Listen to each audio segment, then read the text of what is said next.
Good morning, ladies and gentlemen. We're ready now for the second stage of the work. You can see we've very successfully completed the scratch coat. We're now going on to the floating coat, and together with Jeff and myself we're going to show you how to apply the floating coat and the tools that we're going to use for this. Most of the tools are exactly the same as we used on the first part of the operation, but now we've got a few additions. And the first one of these is the modern plastic float. You can see this version here. I've got an old traditional wooden float which works very successfully, but most people nowadays tend to use a plastic float. I've got some cut down, and Jeff will have the same, some short, small cut down floats to get into awkward corners. And then moving on, we've got a Dobby. This tool is very, very useful on this class of work where we're not trying to achieve a perfectly straight wall. This smooths the floating coat and makes it easier when we come to rub up. So that's the Dobby. We've also got a selection of straight edges. This is a feather edge.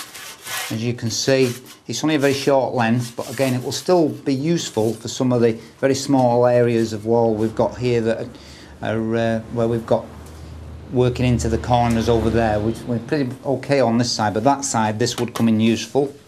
And I've just put this in this morning. It's just simply a piece of floorboard that's been cut to a curvature here for what we call curved screeds, but this edge is straight, and that again can be used as a simple straight edge.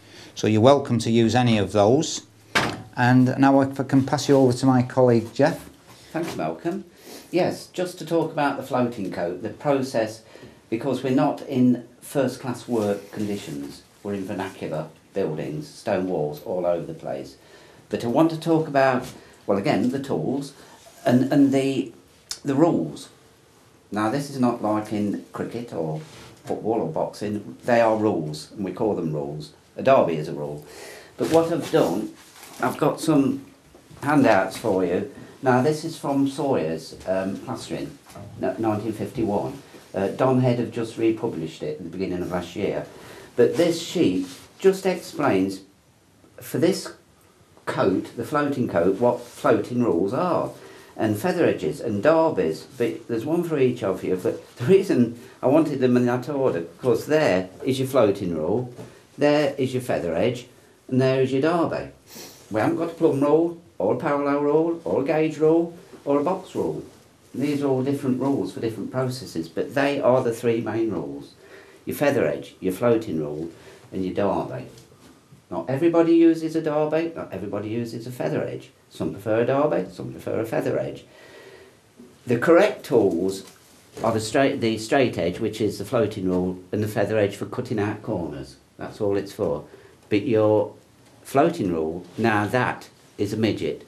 These are usually 6'6", but they can be 10 foot, 12 foot. And sometimes, as in this drawing, they've got the back cut off to reduce the weight. But that edge, which is a working edge, is always perfectly straight.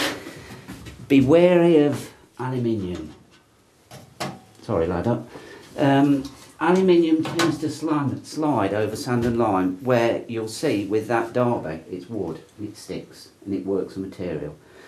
So there's a sheet there for everybody, if you want to hand them round. Yeah. There should be 9, but if you need more, Andy, I can do that for you. So, but basically, I mean, they are for first class straight work, but we have got the little vernacular version. Yeah, we've got the vernacular versions today.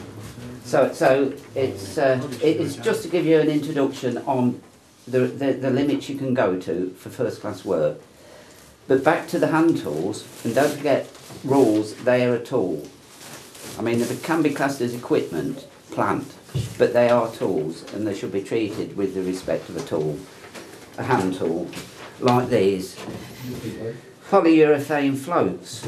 So there we've got what you would have, your hawk, handboard, trowel and float for best new work. Now, I've cut one of these down like that. What it basically is, there's one square corner if you need to go in somewhere square, but the rest should follow. You can use it on edge or flat. don't forget the bumps are everywhere, so to use them flat. So this is Jeff's tailored this to suit the really undulating background we've got here. You see, that will only fit a perfectly flat surface. And I can't, well, with the exception of one or two little areas that are flat, there won't be many. No. Like that could end up flat up there, but that's not what we're aiming, not aiming at a flat surface. I'll show you around the corner in there how the undulations look when they catch the light. Now, all this is termed rubbing up. After you've put the material on, you've straightened it with one of those, you then consolidate it with a hand float. Now, this was always done in the past with a plain float, whether it be all over the place or flat, and you consolidate it to counteract that shrinkage. Then, when that's took place probably 2-3 times, you go over with your devil float. Now again, originally William Miller, writing in 1897, said that a recently introduced tool, so he must be talking about the middle of the 19th century, is the devil float. Called the devil float because it's got 2 nails, the devil. Now, when you've consolidated it with your plain hand float, you'll lightly go over it with the devil float, and those 2 nails would just give you a key. Now, prior to that, William Miller, quote, says that a key was obtained by sweeping down with a birch broom, like modern contractors do with concrete, with a stiff broom to get a key. So, it's not... Now, why this caught on at the end of, in the second half of the 19th century, I don't know, but it did, and it took over completely. Now, when sand and cement was introduced as backing coat, that became the standard method of keying it. And when Carlite came in, the lightweight plasters, everything was keyed with the devil float. In fact, when I started, we used to have 5 nails in the front and 2 in the back. We'd lost the 1 in each corner, but depends on what key. You don't want a deep key because it'll grin through the finish coat, but you do need a key of some sort. Now, going back into the 18th, the 17th, 18th century, you'll sometimes find old work that's not got a key. They relied on the adhesion of the lime, Malcolm. Yeah, and an open texture. Yeah, and so keying is open to conjecture. Not being an educated person, I can't talk proper. But we're trying to give a key that will be sufficient for the finishing coat in this incident.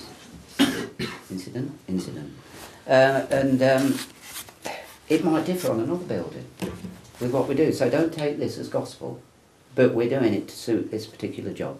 Right. So we've done trowels, talk about those in a minute, floats from that. Trowels, another big problem for this type of work. Lovely, Ragney, brand new trowel, dead straight. 11 by 4.5 or 4 3/4. Now, going back to floats, sorry about that.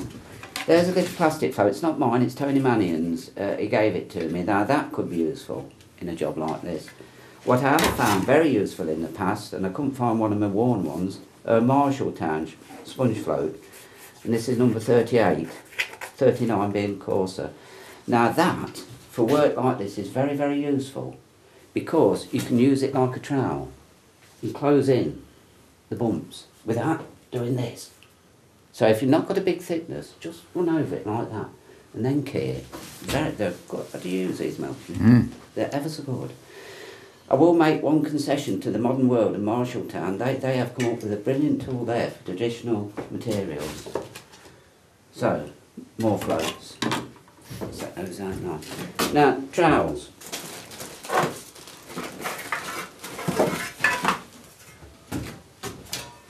Modern finishing trowel, Ragney.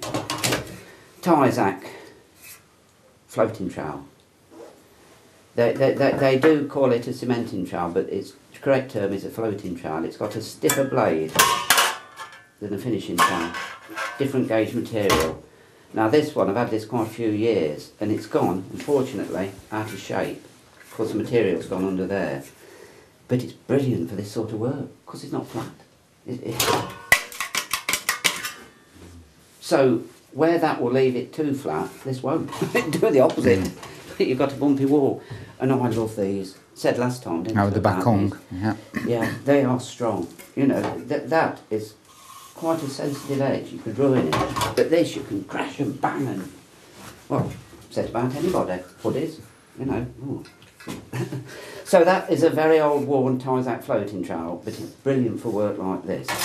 Now what I bought only last week from Wormsley's, and I spoke to Mark Wormsley, and about this, I bought, have you got your little trowel? Did you bring your little trowel? No, I didn't. Yeah.